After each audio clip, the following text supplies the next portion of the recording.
Hey, it's your boy AJ back with another freaking video, and today I'm here with a story time. Now look here, baby. I am here to talk about my rival of all rivals, girl. Rivals of all rivals. Now let me tell you something.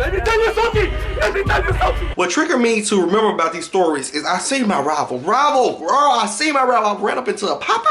Girl, I'm trying to get me something to eat. And I see my rival in there. I said, oh God Almighty, I forgot to drag this Negro. I said, well, let me get to doing it. So today I'm here, girl, with the first story of many stories about how me and my rival got down. But today is the introduction of how I met my rival, and we're gonna talk about all of the things. So without further ado, let's roll this intro so we can get directly into the story.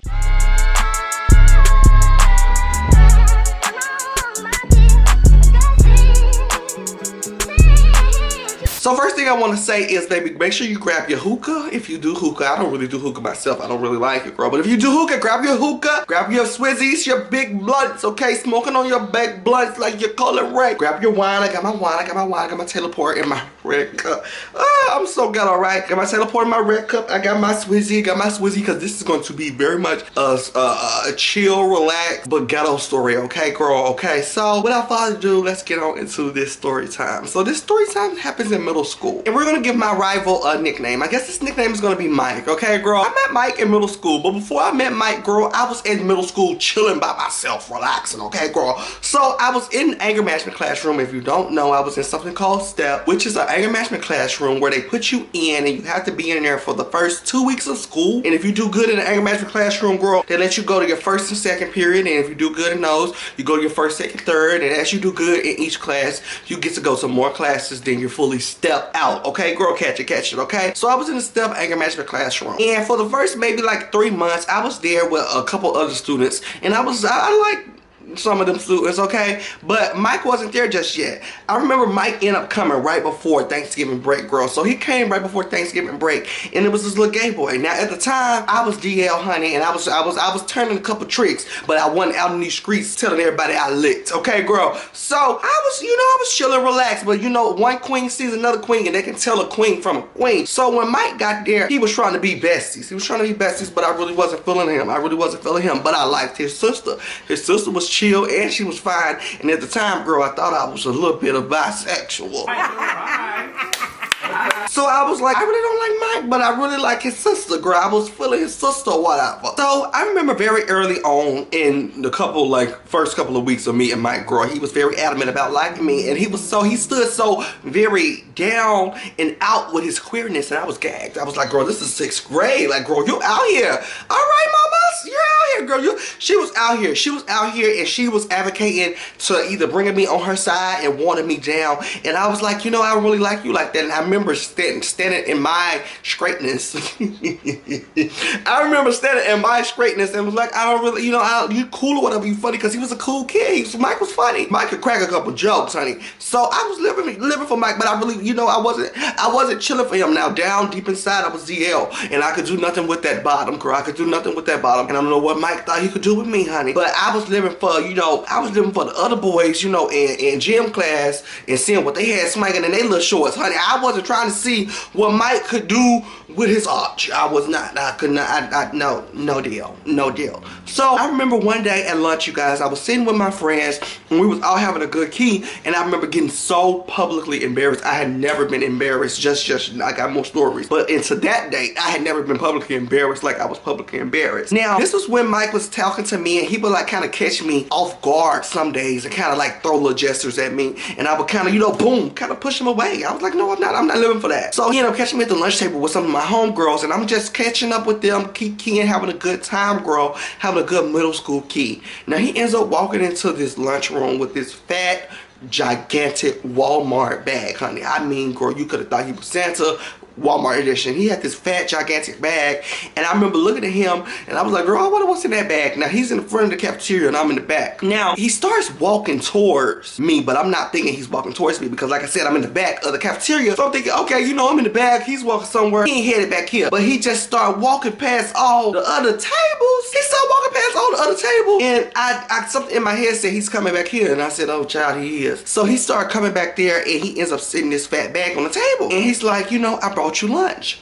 and I'm goofing and gagging because it was the most sweetest, like, get out of here gesture ever, because it was like cute or whatever, but it's like, I don't want you, I don't like you, but your sister's cool. Like, I would always say that, because his sister was a fine mama jamma. Right about now she's not, but she used to be a fine mama jamma. So I'm like, thank you for the lunch. And I remember it was a Lunchable, you guys. It was one of them little Kool-Aid squeezes. He had a water bottle, and he had like one of the lemonade you pour in there. He had so much stuff that I don't know, I guess he told his mama to get for him and was trying to bring to me. Girl, he had so much stuff in there. He was like, I brought you lunch. And I was so gagged, because little me, middle school, like this, what is going on? So I was so publicly embarrassed, because yet my girls knew that I was limp wrist. My girls knew I was limp wrist, but it's like, why did you bring the whole Walmart to my table and you're trying to serenade me in front of all these folks? So that was the like first strike of me kind of like not living for him, and like, girl, you got to go. So fast forward into the next month, December. The month is ending, and I remember we're about to go on Christmas break, and it seems like as a child, I don't know, maybe tell y'all outside in the comment, but as Christmas break start approaching, it seems like all hell breaks loose, and like you start just like a lot of stuff start happening, and you have to get in a lot of trouble, and you start losing a lot of gifts. A lot of gifts start disappearing from under the tree, girl, because you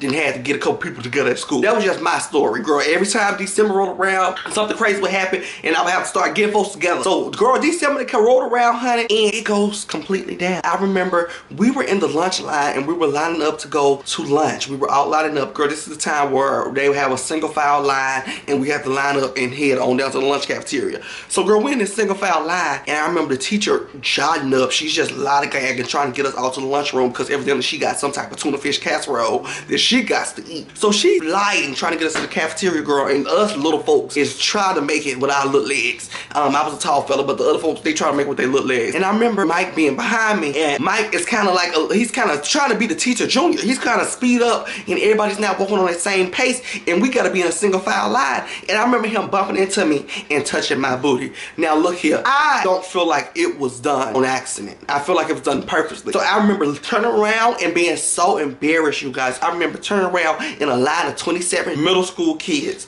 I remember turning around and slapping the hell out of him, and it was all it wrote. It was all it wrote, girl. We get to rumbling. We're fighting. And I'm like, I can't believe he's fighting me back. I'm just defending myself. I was touched. I can't believe he fighting me back. I just slapped the hell out of him, and he done tried to punch me, and now I had to whoop him. And I was like, I can't believe this nigga fighting me back. And I'm the victim. I was me too. I'm the victim. I'm sitting here tearing him up and can't believe it. I gotta tear him up because I'm the victim. So I'm wearing this man out, and I remember the teacher has already dotted inside of the cafeteria, so she don't even know that I'm wearing this man out. Girl, it gets to oohing and ah, girl. Girl, you could have thought I was in WrestleMania. It's so many oohs and ahs. Girl, oohs and ahs, and she ends up dotting back, and I remember the slides. Girl, I remember the slides. I'm telling this story like it happened yesterday. Oh, I'm into it. Girl, I remember the slides sliding down the hallway, and I didn't even want to look up. I didn't even want to see how close she was to us, because I was still tearing his ass up. I was just on top of whooping him, tearing him up. I'm telling him, look here, I got to prove I'm straight. You done grab my booty in this place? They gonna think, oh, he's just sissified. He's like his booty grabbed. Oh no, girl, no. I had to tear that man alive. So I remember hearing my teacher slides and not wanting to look up, because I needed to hand this boy. I wanted to hand Mike everything I could. I was beating Mike like I was Ike, girl. I was beating Mike, and progressively I heard the shoes get louder and louder. I heard the slides get louder and louder, and I know she's getting closer, and I just remember her pulling my arm and like trying to drag me, girl, and I hop up. Ooh! I hop up and I run again, girl. At this point, he's getting up and he tries to swing, girl. I take his head and girl, ooh! This is, I don't know if this could make YouTube. This is ghetto, girl. I take his head and I'm trying to slam it into the wall. Girl, it is ghetto. Oh my goodness, girl. This teacher is now yelling, because at this point, she's watching like attempted murder. She's now yelling, and she's like, stop it, stop it, stop it. And she's trying to ask, like, what's going on? What happened? What is going on? In the middle of a fight. You need to get us off of each other. Yeah, you figure out what's going on. She's hollering, what is going on? What happened? I turned my back. I'm still wearing him. I'm wearing this boy out, because Mike, you done lost your mind. So at this point, our anger management teachers have got down to us, because we've been wearing each other out so long, and it made news, and it done traveled 3 hallways over for our anger management teachers to come and pull us apart, because we were fighting, girl. At one point, I was like, girl, so is anybody gonna break us up? I'm kind of tired of beating his ass. I was like, at this point, we're like, what's going on? Because I literally remember, I was like, I'm not gonna stop fighting you, but I'm gonna like decrease or whoop that ass on, okay? okay, I remember thinking that, like, I remember like, okay, I'm not gonna stop fighting him until somebody break us up, but I'm not gonna just keep giving him my all. I'm gonna decrease the level of whoop that ass. So I decreased the level of whoop that ass, and then the anger management teachers end up pulling us apart. So that was our first fight of many. First fight of many, honey, and I did not live for him at all after that, because it's like I'm a victim. So when that fight happened, thank goodness we're both in the anger management classroom, honey. We did not get suspended, because you know, in the anger management classroom, it's like we're in here for fighting. Shout out YOLO to us.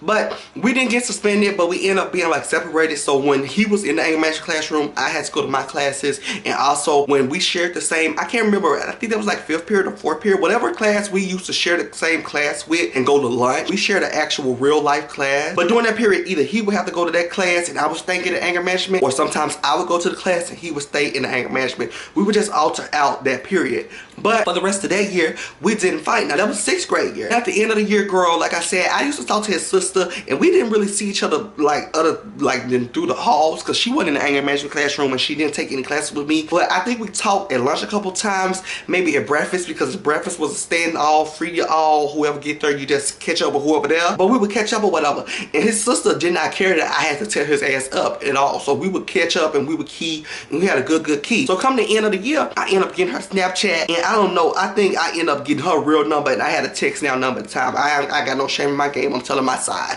I'm telling my side. But I ended up getting her number at the time and catching up with her during the summer, So at the summer, I don't know what in me, but some like great, like, you know, straight man grew down in my spirit, girl. And I was like telling her, I'm feeling you. So I'm like, I'm feeling you. You're fine. Let's do something here. Let's do something here. I don't know what I want to do, child. But I'm like, let's do something here. So I end up telling her that, and I guess she ends up opening up with Mike, because that's her brother, and telling her like, oh, you know, the boy that whoop your ass at school, he likes me. Now, I don't know why she would tell Mike that I had a crush on her and I was trying to get down, because Mike absolutely lost his mind. Now, I don't know if he told her that while we were fighting, because I really didn't want to talk about it. After he touched my booty and I fought him, we had a conversation about me fighting him, but we didn't have a conversation about what happened, because I didn't really want to tell everybody that, you know, I was grabbed on. So I don't know if that conversation ever happened between her and Mike, but girl, I don't know why she told him that I liked her, because she opened up the gates of hell. Okay, she opened up the gates of hell. So this man ends up getting my number, my text now number at that, my text now number out of her phone and texting me on the text now number. Texting me on the text now number. So he's texting me, and he's literally, I remember this like, y'all, I remember this like it was yesterday. He's telling me like, you can't have my sister, you can't fuck my sister unless you fuck me. And I'm gagged, because my bottom self, I didn't even want, the sister was pretty, she's a pretty girl, but I don't think we're gonna screw. So I don't know, you know, the deal that you arranged of me not screwing her unless I'm screwing you, I'm not screwing anybody. Nobody's getting screwed here, okay? Like, this is summer break, 2 months along. I just want to kick it with her. I just wanted to play and you know, be, you know, international house. I want to play international house. I want to play virtual house here. It's no screwing involved. What are you talking about? So I can't screw her unless I'm screwing you. So I'm gagged. So at this point, I out him. I'm heated. I out him. I screenshot his sex now messages and I send it to her. He ends up being dumb enough to tell her that's not me. Who else is it? You literally said you can't fuck my sister unless you F me. Who else could it be? And I'm thinking like, this is crazy. This is weird. I was speechless. I was so gagged. I could not breathe. I could not enjoy my vacation. I could not do anything. I remember just looking at that text message and be like, this is unreal, because it was so disgusting for him to think I would want to do anything with anybody else's booty hole. Like, it was very disgusting, because I at this point, I'm gonna be honest, I was beginning to dibble and dabble, but I don't think was something in my booty hole yet. I don't think nothing was in my booty hole yet. I don't think so. I think I had maybe, you know, jacked a couple things. No, but I wasn't even with the booty hole play yet. So for him to be like, oh, you know, booty hole me down, I'm like, I'm gagging. So I screenshot that message and I sent it to her, and I'm going off and I'm telling her like, your brother is weird, he's nasty, he's da-da-da. If I see him at school next year, it's up. Like, it's up and stuck. Call Cardi B. Baby, it's up and stuck. So I'm telling her like, oh, it's up and stuck. So they end up having this conversation. Like I said, he's trying to say it wasn't him. Who was it? I don't know. If it wasn't you, honey, I guess she got like a different brother that I know nothing about. But he's lying his way out of the situation. And I kind of just cut both of them out for the summer. I'm like, that kind of blew me. You know, I'm sorry. That kind of blew me. And I end up blocking blocking her and I end up blocking him. Now he ends up making a new text now number to call my text now number. Now at the time, I think he think that was my real number, but baby, I made a new text now number, baby. I went to the settings and I changed my number, girl. I changed my text now number and I disappeared for the summer because there's no way that you're gonna be like, what is that? Like, no, it almost blew my whole summer. Like, no. So you guys, that is the introduction of how I met Mike and how we first got it cracking, honey, and how I, you know, was trying to mess with his sister, but girl, I had to go through him first, and I wasn't trying to go through him first. But I hope you guys enjoyed this story time. Make sure you guys stick around for the playlist at the end, and I'll see y'all in a different video. Bye.